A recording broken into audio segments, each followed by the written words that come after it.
Yeah, tough loss for us today. We made it interesting at the end, which was great. Showed some fight and came back and really put some pressure on them in a game that I thought was out of our hands. I thought we played good in the first half, good enough to have a lead. We didn't shoot the ball well, but we had open shots. We really spaced the floor and created good looks for ourselves. We were 2 for 12 from 3. Those are open shots. You know, normally we're going to shoot 50% on those shots. So that was disappointing.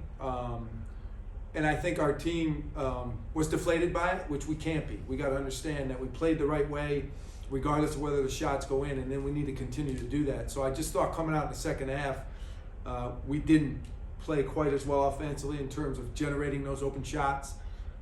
And then we fell down, we hit some adversity and made some uncharacteristic turnovers, particularly on our home floor.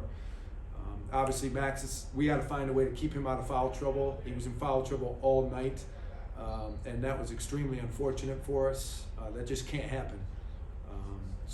But other than that, like I said, there were a number of things we did, I thought, when things got bad that made it worse, before we started to come back. So we've got to be humbled and learn from it. We don't have much time. We got a game Saturday, so hopefully that's how we'll handle this. Coach, you mentioned it when you first began your opening statement, and I think that despite the loss, the way that the Knights game ended and how it played out, showed a lot of fight in this team. It shows their ability to regroup when the opponent has a bit of momentum going their way and maybe dig themselves out of holes if they need to. The effort's clearly there, and it just didn't fly your way tonight. But what about tonight's performance would you say? How does it speak to the character of the players that you have on the roster? Well, we got to handle adversity better when it happens and not make it worse. It was great that those guys kept fighting towards the end. That's obviously a positive sign. I don't expect them to give up in it, so I don't think the effort was ever in question. But the way we play, and they understand when I say that, in terms of offensively generating easy shots, we know how to do that. So we've got to continue to play that way, and then defensively sticking to our principles and forcing them into low percentage plays and not sacrificing in that area. Being really stubborn on defense to our principles and what we're trying to do, and we got away from that a little bit when things went bad. And when things get bad, that's actually when you got to be more stubborn about it, and we got to learn that quickly. Speaking of defense, those defensive stands towards the end of the game, what's the communication like on the floor between the players and the coaches, and then the players who are on the floor trying to make something happen? Yeah, well, it's tricky at the end. You're looking at time and score the whole time, and you're pressing. So you're defensively at that point, we're taking some gambles that we didn't early in the game.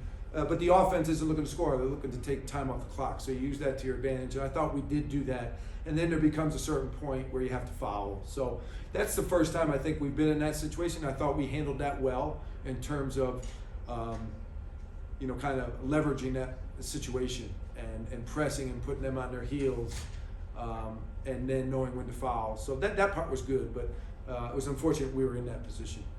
The energy was certainly there in the building. The support coming from Yep. both the bench and the audience in attendance. And I think there's a certain sense that even when this team doesn't come out on top, there are things in the building things are building for this team and goods to come in the future. What would you say is to the energy in the building this evening? That was great, and we appreciate it. And I don't know if they'll hear this, but I really hope they'll continue to support us. I don't know what's changed, but it seems like there's more people interested in coming to watch us play. Our guys recognize that. They certainly appreciate that, and I would love for that to continue, because this place can be a great home court with those types of fans and the band. I think we can have a great home court advantage. It can be a fun environment for everybody. So I really hope that continues. And like I said, we certainly appreciate that support. John Hall had 3 offensive boards in the first half and was effective scoring as well with 14 points.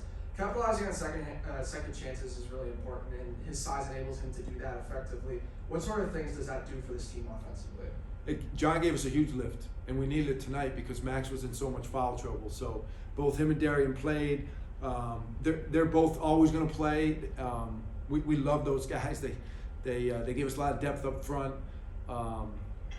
Big guys don't always touch the ball as much as the guards, so they're selfless. They do a lot of the dirty work, and we need those guys. Tonight, I thought in the first half, John gave us a huge lift. He got key rebounds. If he could finish, he finished. If not, he kicked it out to guys for open threes. That's exactly how we need him to play. And I thought he gave us a really, really good lift in the first half. We just didn't knock down our shots. I mean, we were 2 for 12, but we got really good looks against them, and some of those were kickouts from John's rebounds. No more questions, Coach. Thanks, Okay. Coach.